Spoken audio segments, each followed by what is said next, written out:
Well, we are a little more than a month away from President-elect Donald Trump's inauguration on January 20th. And as the Trump team prepares for day one of the new administration, we're learning some major players and big tech are sending huge amounts of money their way.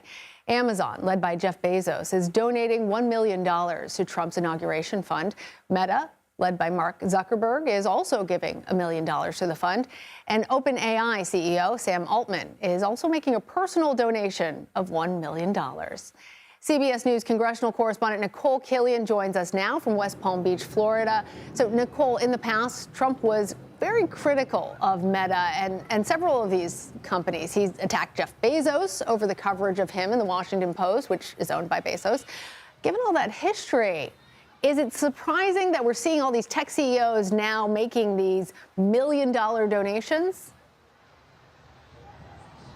Well, I don't know if I would call it surprising. I mean, at the end of the day, the tech sector has a pretty outsized voice in Washington. And so I think some of this is to just be able to, make inroads with the president-elect and let him know, I should say, that they are willing to be a potential partner with this new administration and try to smooth things over from the past. And in terms of the amount of money, while it does seem like a lot in the grand scheme of things, relative to the amount of money many of these companies make and the amount of money that needs to be raised for an inauguration, it's still a relatively modest amount. But again, I think this is really an attempt on the part of these companies to, again, try to mend fences, build bridges with the president-elect. Certainly, we have seen Mark Zuckerberg down here at Mar-a-Lago. Jeff Bezos is expected next week. So, again, this is just kind of part of this ongoing courtship that we often see between companies and politicians. Well, and speaking of that, in addition to these donations from billionaires and big tech, Axios has been digging into the number of billionaires that Trump has tapped to fulfill key roles in his administration. What might all of this mean for decisions, particularly policy decisions? Who's going to benefit from this?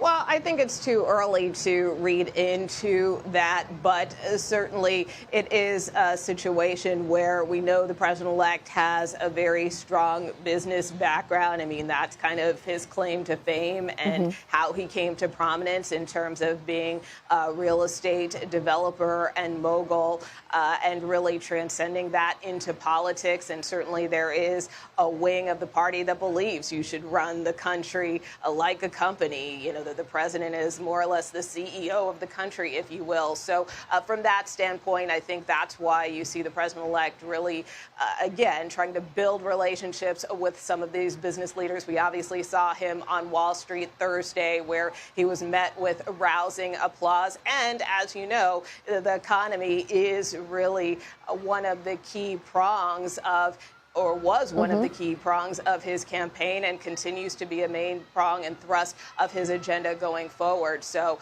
having these conversations with major business leaders, billionaires, enlisting their support is just part of that strategy. Well, Nikole, let's switch gears just a little bit because we want to ask you about this. A lawyer for Robert F. Kennedy Jr., Trump's pick for Health and Human Services Secretary, petitioned the FDA to end approval of the polio vaccine. That vaccine's obviously been safely administered to Americans for decades. Many in the medical field say that this was revolutionary in the number of lives that it has improved. So how involved is this lawyer in the transition? Has the Trump team responded to this at all?